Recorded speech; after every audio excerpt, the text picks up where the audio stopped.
రాసేశాడు అనుకోండి, వాడు కారణ జన్ముడు. అలా ఎవరిది ఉండదు.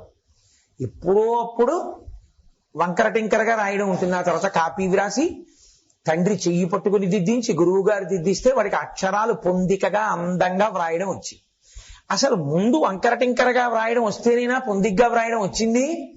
అలాగే సాకారం పట్టుకోకుండా నిరాకారంలోకి ఎలా వెళ్ళిపోతావు? అసలు కుదరదు. కాబట్టి క్లేశోధికతరస్తేషాం అవ్యక్తాం పర్యుపాసతే అవ్యక్తాహి గతి దుఃఖం దేహవద్భిరవాప్యతే. ఎవరికి దేహ తాదాత్మ్యత ఉందో వాడు సాకారోపాసనమా నిరాకారోపాసనమా వదిలేయండి. దీనితోనే గొడవ. కూర్చోరా అన్నాం అనుకోండి, ఇంతసేపు కూర్చోవడం అంటే కాళ్ళు నిప్పండి అంటాడు. ఇంకా ఆ దేహాత్మాభిమానము అంత గట్టిగా పట్టుకున్న తర్వాత ఎక్కడ సాధ్యం వేదాంత శ్రవణము? అసలు నేను ఇది ఏమైతే ఏంటంటే మోకాలు పడితే పట్టాయని కూర్చోగలవా? అంత తేలిక? చెప్పినంత సులువా? సాధ్యం కాదది.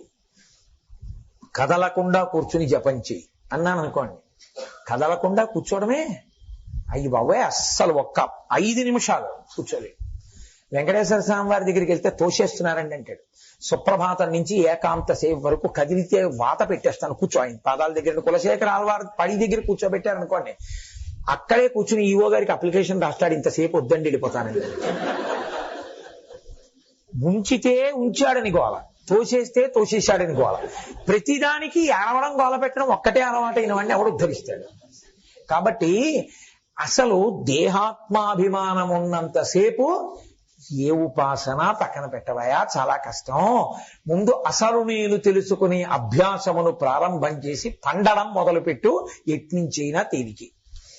కానీ ఉపాసన యందు సాకారోపాసన కన్నా నిరాకారోపాసన చేసేటటువంటి వారికి క్లేశము అధికతరము. కాబట్టి సాకారము నుండి నిరాకారమునకు వెళ్ళడమే తేలికైన మార్గము అని అన్యాపదేశంగా భగవానుడు ఆ శ్లోకంలో ప్రస్తావిస్తూ ఆయన అన్నాడు, తనని చేరడానికి మార్గం చెప్తాడు. నేను మీతో మనవి చేశాను కదా, ఇంతకన్నా చెప్పడానికి నాకు అవకాశం లేకపోతోంది అని మీతో మనవి చేశాను. ఎందుకంటే ఒక్కొక్క శ్లోకం 3 శ్లోకాలు 4 శ్లోకాలు వ్యాఖ్యానం చేయవలసిన శ్లోకాలు అవి. ఆయన తరువాత ఒక మాట చెప్తున్నాడు, అవి 2 శ్లోకాలని కలిపి చెప్తాం మనం ఎప్పుడు చెప్పినా. ఆయన అందులో అంటున్నాడు, ఏతు సర్వాణి కర్మాణి మయి సన్యస్య మత్పరః అనన్యేనైవ యోగేన మాం ధ్యాయంత ఉపాసతే తేషామహం సముద్ధర్త మృత్యు సంసార సాగరాత్ భవామి నచిరాత్ పార్థ మయ్యావేశిత చేతసాం.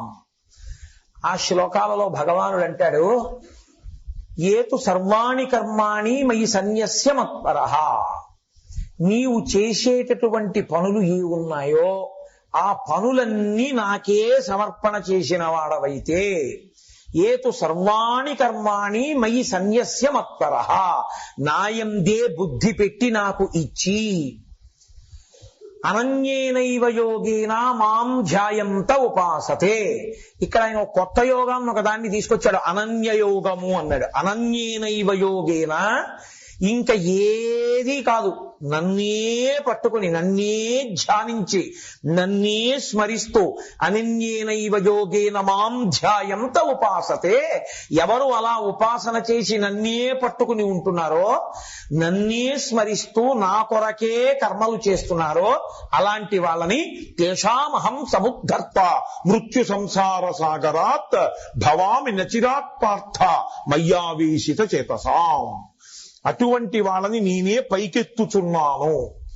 ఇందుండి పైకెత్తుచున్నాను, మృత్యు సంసార సాగరాత్, మృత్యు స్వరూపమైన సంసార సాగరము నుండి పైకెత్తుచున్నాను. ఎన్నాళ్ల తర్వాత? భవామి నచిరాత్ పార్థ, ఎంతో కాలం కాదు, కొద్దిసేపట్లోనే అనుగ్రహిస్తున్నాను. బాగుందండి, ఇది వినడానికి చాలా సంతోషంగా ఉంది, అబ్బో ఇదేదో మార్గం దొరికిందని. కానీ ఏతు సర్వాణి కర్మాణి మయి సన్యస్య మత్పరాః, అన్ని కర్మలు ఆయన యందే చెయ్యాలి, ఆయన కొరకే చెయ్యాలి, ఆయన చెప్పినట్టే చెయ్యాలి. అనన్యేనైవ యోగేన, ఇంకా ఏది మనసులో ఉండకూడదు, ఆయననే దృష్టిలో పెట్టుకు చెయ్యాలి. సాధ్యమా? ఒక్కనాటికి కుదిరే విషయం కాదు.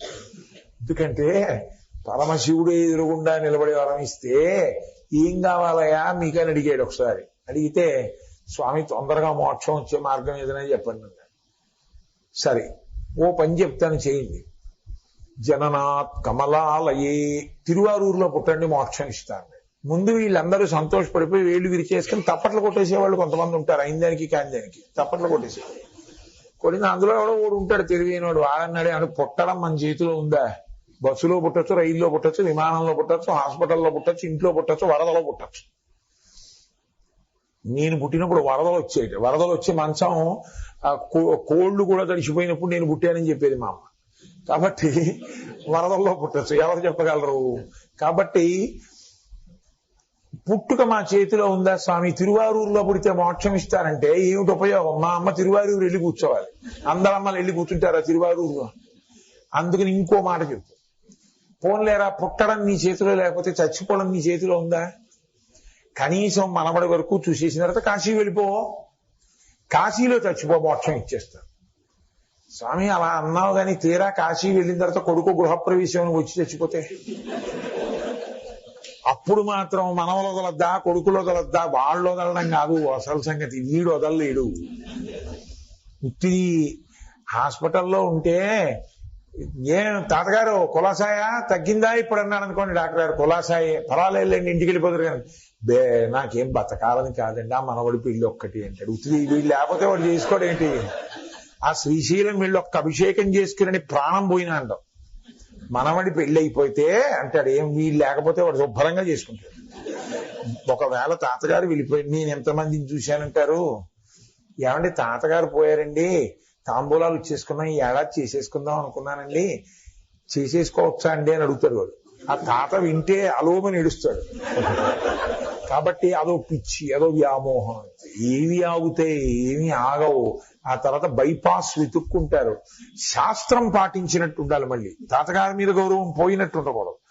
అవసరమైతే ఇంకెవరైనా కూర్చోవచ్చా అండి స్నాతకం చేసేయడానికి అంటాడు. అప్పుడు వీడి తాతగారికి మనవడు కాదేంటి? అంత విచిత్రంగా ఉంటుంది లోకం. ఏదో వెర్రి వ్యామోహాలు పెట్టుకుని అర్థం లేని పిచ్చి తలకి ఎక్కించుకోవడం తప్ప ఎప్పటికైనా మిగిలేవాడు ఎవరైనా ఉంటే ఆ ఈశ్వరుడు ఒక్కడే.